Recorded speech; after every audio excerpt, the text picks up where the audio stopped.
प्रकार से हमने पाचन की प्रक्रिया, डाइजेशन प्रोसेस को समझा। अब हम इसी में डिस्कस करने जा रहे हैं किस प्रकार से पाचन की प्रक्रिया में जटिल कार्बनिक भोज्य पदार्थ का पाचन हुआ था, अर्थात कार्बोहाइड्रेट, प्रोटीन तथा वसा का स्टेप बाय स्टेप पाचन हुआ था। इसे हम डिस्कस करते हैं।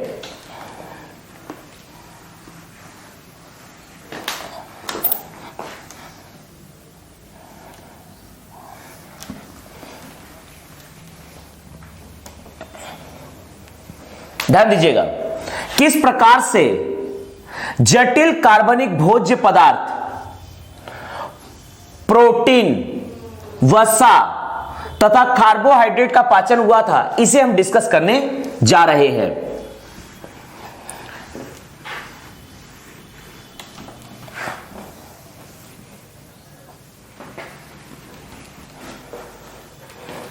ध्यान दीजिएगा,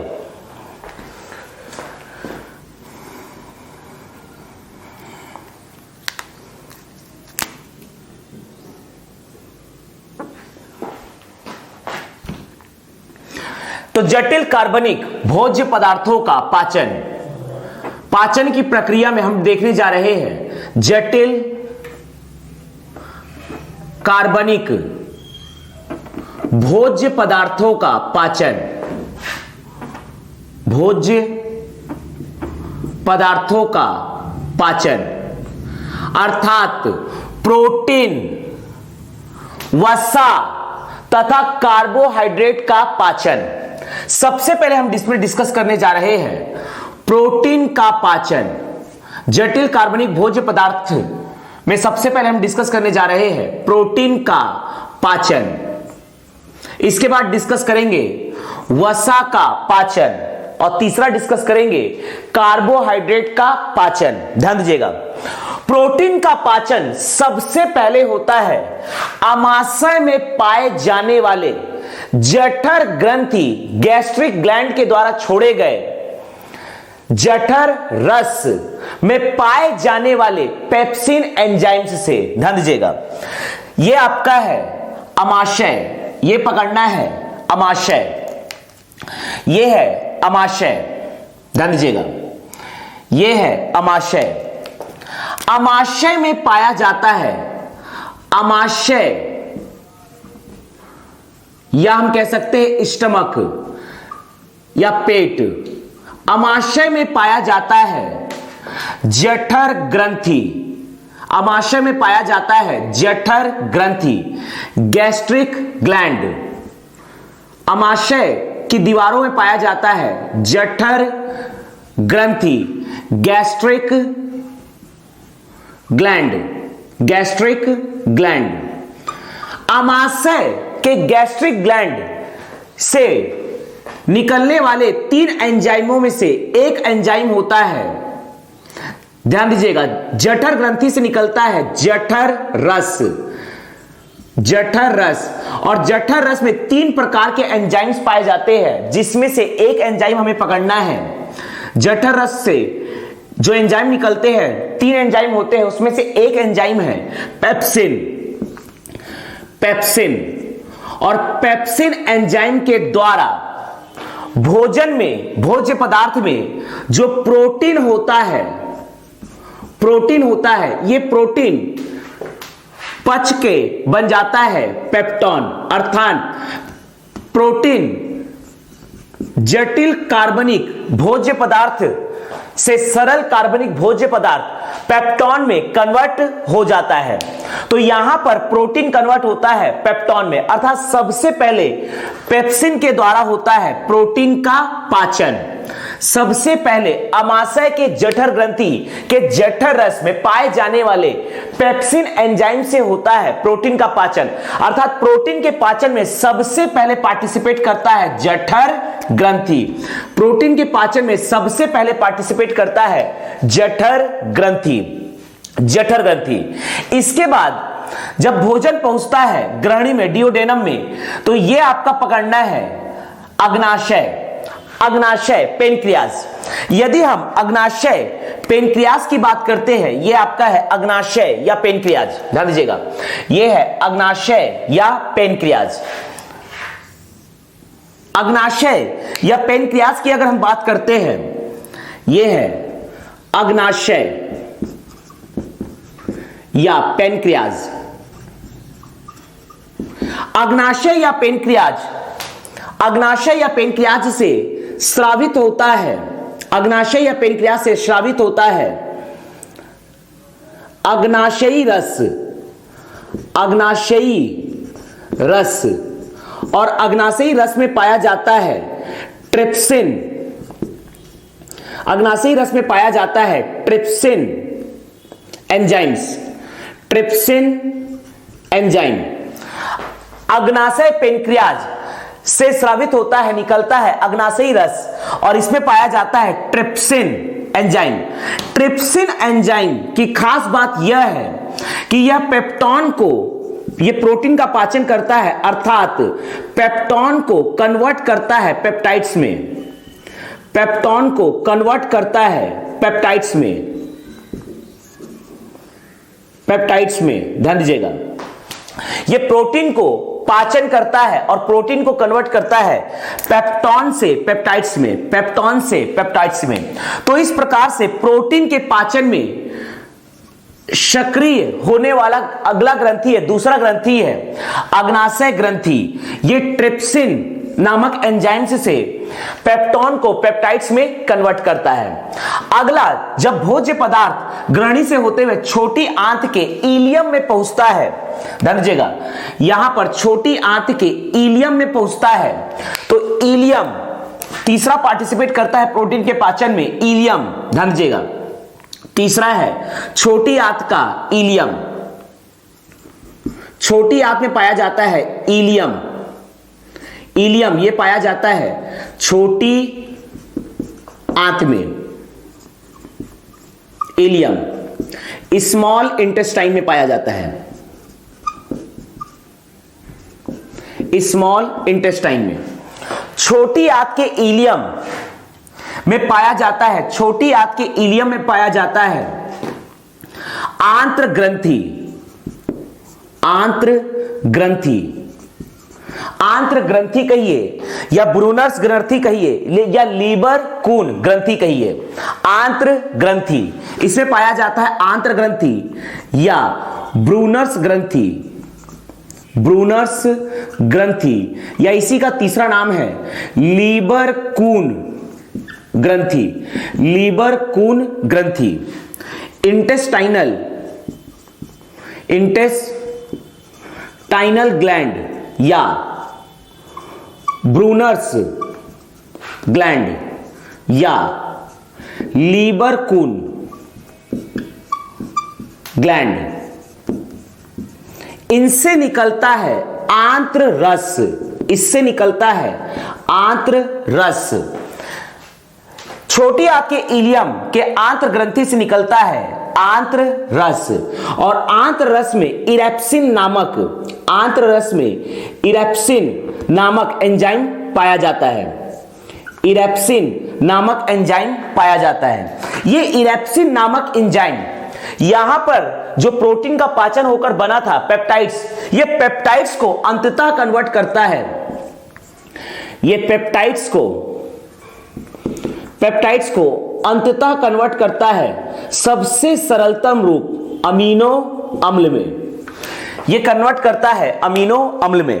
तो इस प्रकार से पार्टिसिपेट करने वाला छोटी आंत के इलियम का तीसरा ग्रंथि है आंत्र ग्रंथि। तो ध्यान दीजिएगा, प्रोटीन का पाचन सबसे पहले करता है जठर ग्रंथि, उसके बाद करता है अग्नाशय का अग्नाशय ग्रंथि, और इसके बाद पकड़ना है छोटी आंत के इलियम के आंत्र ग्रंथि या ब्रूनर्स ग्रंथि या लीबर कून ग्रंथि।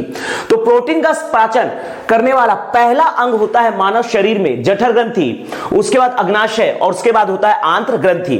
आंत्र ग्रंथि में अंततः प्रोटीन पूर्णता पाचन हो जाता है, प्रोटीन का पूर्णता पाचन होता है आंत्र ग्रंथि द्वारा छोड़े गए आंत्र रस के इरेप्सिन एंजाइम से जो पेप्टाइड्स को कन्वर्ट करता है अमीनो अम्ल में। तो हम डिस्कस कर रहे हैं प्रोटीन का पाचन, हम डिस्कस कर रहे हैं प्रोटीन का पाचन। प्रोटीन का पाचन, ध्यान दीजिएगा, प्रोटीन का पाचन सबसे पहले आमाशय में, स्टमक में पाए जाने वाले जठर ग्रंथि द्वारा छोड़ा जाता है जठर रस, और जठर रस में पाया जाता है पेप्सिन नामक एंजाइम जो प्रोटीन को पेप्टोन में कन्वर्ट करता है। अर्थात सबसे पहले प्रोटीन का पाचन करने वाला ग्रंथि है जठर ग्रंथि। इसके बाद अग्नाशय पेनक्रियाज द्वारा छोड़ा जाता है अग्नाशयी रस जो जिसमें पाया जाता है ट्रिप्सिन नामक एंजाइम। ट्रिप्सिन नामक एंजाइम पुनः पेप्टोन को कन्वर्ट करता है पेप्टाइड्स में। और इसके बाद डिस्कस करते हैं आगे, जब भोज्य पदार्थ पहुंचता है तो छोटी आंत के इलियम में पाया जाता है आंत्र ग्रंथि या ब्रूनर्स ग्रंथि या लीवर ग्रंथि, इससे आंत्र रस निकलता है। यह आंत्र रस इरेप्सिन, इस आंत्र रस में पाया जाता है इरेप्सिन नामक एंजाइम जो पेप्टाइड्स को अमीनो अम्ल में कन्वर्ट करता है, और इस प्रकार से प्रोटीन का पूर्णतः पाचन हो जाता है। आगे हम डिस्कस करने जा रहे हैं वसा का पाचन। जटिल कार्बनिक भोज्य पदार्थ में अगला है वसा का पाचन। तो दूसरा हम डिस्कस करने जा रहे हैं वसा का पाचन। अगला है वसा का पाचन, ध्यान दीजिएगा, अगला हम डिस्कस करने जा रहे हैं वसा का पाचन। ध्यान दीजिएगा, अगला है वसा का पाचन। ध्यान दीजिएगा,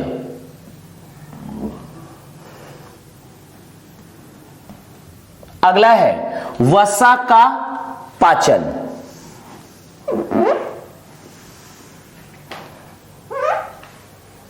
देखिएगा, अगला है वसा का पाचन। ध्यान दीजिएगा, वसा के पाचन में पार्टिसिपेट करने वाले अंग है, एक है आपका यकृत ग्रंथि में, पहला है यकृत, दूसरा है अग्नाशय और तीसरा है छोटी आंत का इलियम। ध्यान दीजिएगा,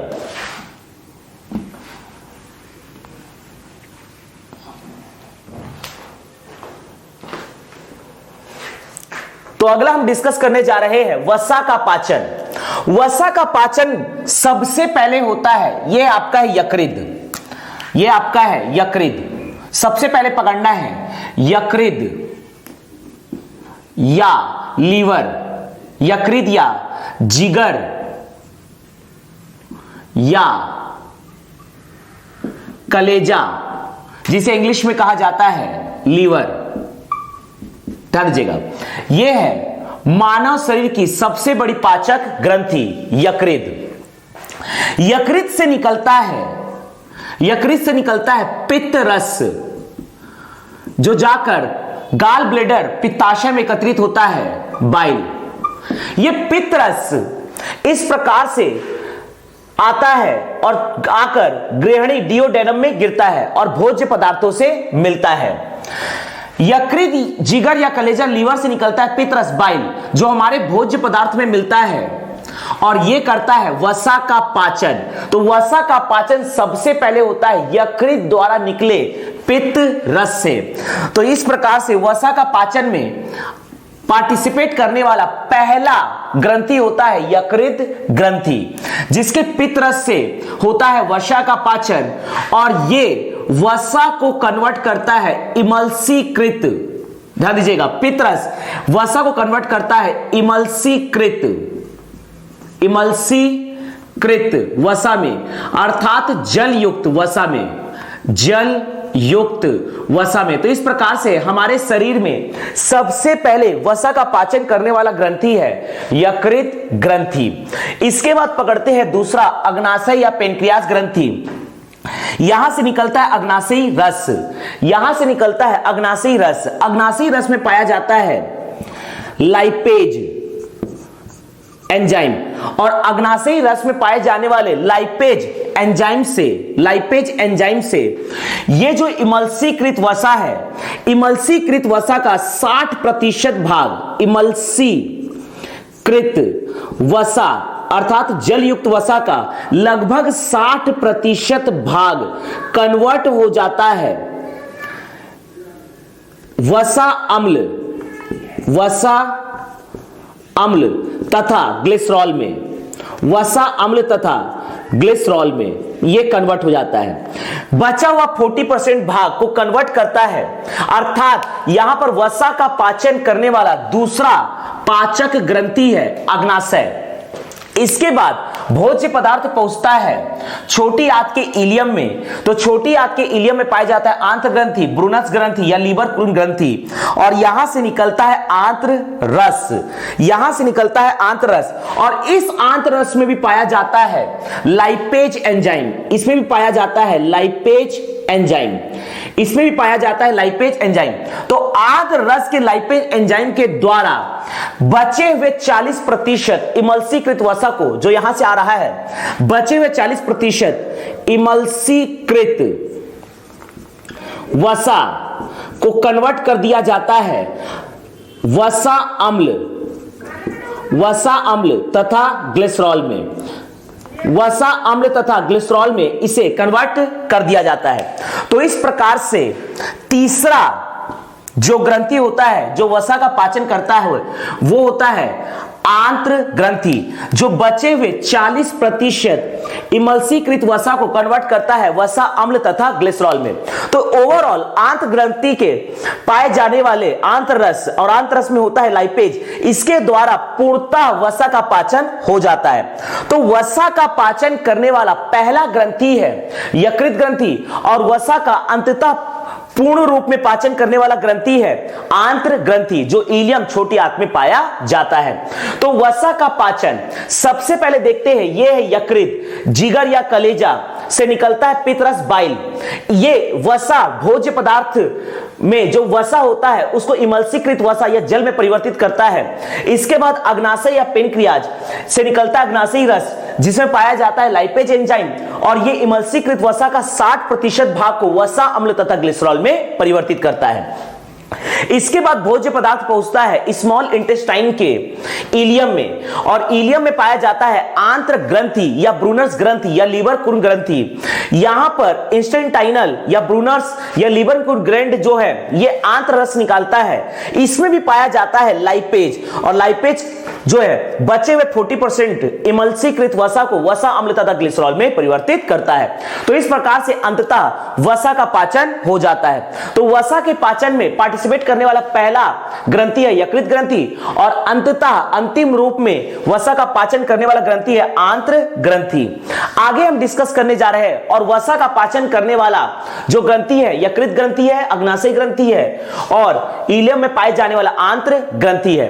अगला हम डिस्कस करने जा रहे हैं तीसरा, कार्बोहाइड्रेट का पाचन। अगला हम डिस्कस करने जा रहे हैं कार्बोहाइड्रेट का पाचन। ध्यान दीजिएगा,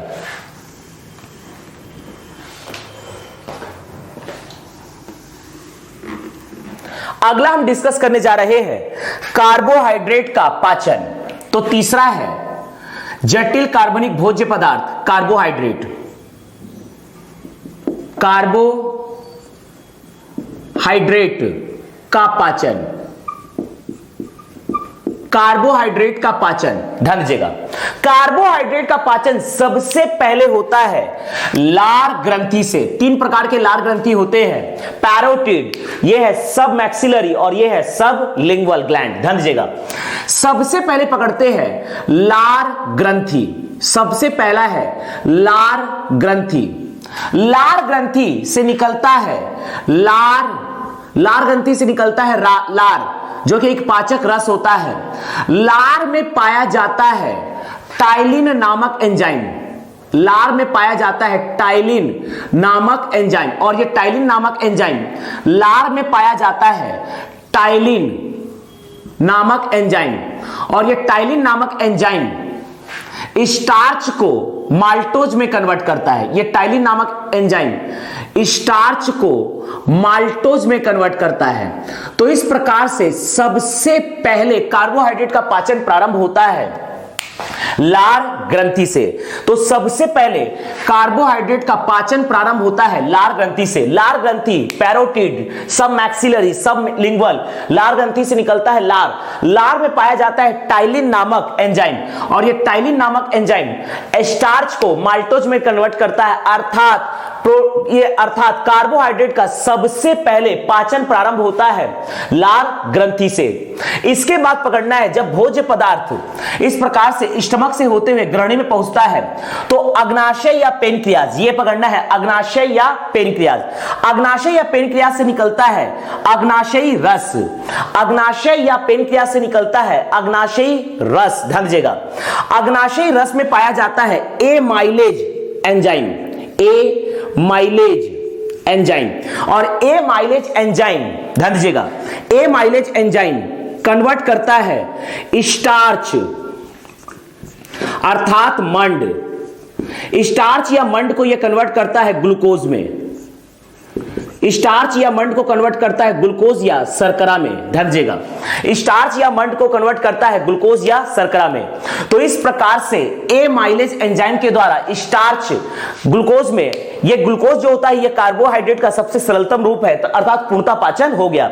लेकिन यहां भी अग्नाशय के द्वारा छोड़े गए अग्नाशय रस में जो ए माइलेज एंजाइम पाया जाता है, ये कार्बोहाइड्रेट अर्थात स्टार्च का के 60% भाग का पाचन कर देता है। बचे हुए 40% का पाचन इलियम में होता है, ध्यान दीजिएगा। तो इस प्रकार से कार्बोहाइड्रेट के पाचन में पार्टिसिपेट करने वाला दूसरा ग्रंथि होता है अग्नाशयी ग्रंथि। इसके बाद भोज्य पदार्थ पहुंचता है छोटी आंत के इलियम में, और छोटी आंत के इलियम में है आंत्र ग्रंथि, ब्रूनर्स ग्रंथि या लीवर कुन ग्रंथि। यहां से निकलता है आंत्र रस, और इस पे 3 प्रकार के एंजाइम्स पाए जाते हैं। पहला है, ध्यान दीजिएगा, 3 प्रकार के एंजाइम्स पाए जाते हैं। पहला है माल्टेज, पहला है माल्टेज, दूसरा है सुक्रेज, माल्टेज सुक्रेज, और तीसरा है लैक्टेज, माल्टेज सुक्रेज लैक्टेज। आंत्र रस में पाए जाने वाले माल्टेज एंजाइम के द्वारा कार्बोहाइड्रेट में जो माल्टोज होता है, कार्बोहाइड्रेट में जो माल्टोज होता है ये कन्वर्ट होता है ग्लूकोज में, ये कन्वर्ट होता है ग्लूकोज में अर्थात शर्करा में, जो कि कार्बोहाइड्रेट का सबसे सरलतम रूप है। सुक्रेज एंजाइम के द्वारा कार्बोहाइड्रेट का सुक्रोज कन्वर्ट होता है ग्लूकोज में, और लैक्टेज एंजाइम के द्वारा कार्बोहाइड्रेट का लैक्टोज फॉर्म कन्वर्ट होता है ग्लूकोज में। अंततः यहां पर बचे हुए 40% कार्बोहाइड्रेट का कन्वर्जन हो जाता है ग्लूकोज या शर्करा में। तो इस प्रकार से कार्बोहाइड्रेट का अंततः पाचन होता है इलियम में पाए जाने वाले आंत्र रस के द्वारा छोड़े गए आंत्र ग्रंथि के द्वारा छोड़े गए आंत्र रस में, जिसमें 3 प्रकार के एंजाइम्स पाए जाते हैं, माल्टेज, सुक्रेज, लैक्टेज। तो लार ग्रंथि सबसे पहले पार्टिसिपेट करता है कार्बोहाइड्रेट के पाचन में, और कार्बोहाइड्रेट का अंततः पाचन करने वाला ग्रंथि है आंत्र ग्रंथि। तो हम डिस्कस कर रहे हैं कार्बोहाइड्रेट का पाचन, ध्यान दीजिएगा। सबसे पहले लार ग्रंथि के द्वारा छोड़ा जाता है लार रस, जिसमें पाया जाता है टाइलिन एंजाइम जो स्टार्च को माल्टोज में कन्वर्ट करता है। इसके बाद अग्नाशय पेनक्रियाज से निकलता है अग्नाशयी रस, जिसमें पाया जाता है ए माइलेज एंजाइम जो स्टार्च को ग्लूकोज में कन्वर्ट करता है, और बचा हुआ अंतिम कार्बोहाइड्रेट का पोर्शन छोटी आंत के इलियम से निकलता है आंत्र ग्रंथि या ब्रूनर्स ग्रंथि या लीवर कुन ग्रंथि। यहां से निकलता है आंत्र रस। आंत्र रस में पाए जाते हैं माल्टेज, सुक्रेज तथा लैक्टेज एंजाइम। माल्टेज करता है माल्टोज का ग्लूकोज में परिवर्तन, सुक्रेज करता है सुक्रोज का ग्लूकोज में परिवर्तन, लैक्टेज करता है लैक्टोज का ग्लूकोज में परिवर्तन। तो इस प्रकार से हमने डिस्कस किया कि किस प्रकार से जटिल कार्बनिक भोज्य पदार्थों का पाचन होता है, और यह है पाचन की प्रक्रिया। अब हम मानव पाचन तंत्र, ह्यूमन डाइजेस्टिव सिस्टम से संबंधित ऑप्शनल प्रश्नों को डिस्कस करेंगे। एक प्रश्न रहेगा, उसमें 4 ऑप्शंस रहेंगे। तो किस प्रकार से मानव पाचन तंत्र से संबंधित प्रश्न पूछे जा सकते हैं, या पूछे गए थे, इसे हम डिस्कस करेंगे। और उसके बाद सीजीपीएससी मेंस के आधार पर मानव पाचन तंत्र से संबंधित प्रश्नों को हम लेखन करेंगे। तो इस प्रकार से सीजीपीएससी प्री तथा सीजीपीएससी मेंस के आधार पर हम मानव पाचन तंत्र से संबंधित प्रश्नों को देखने जा रहे हैं।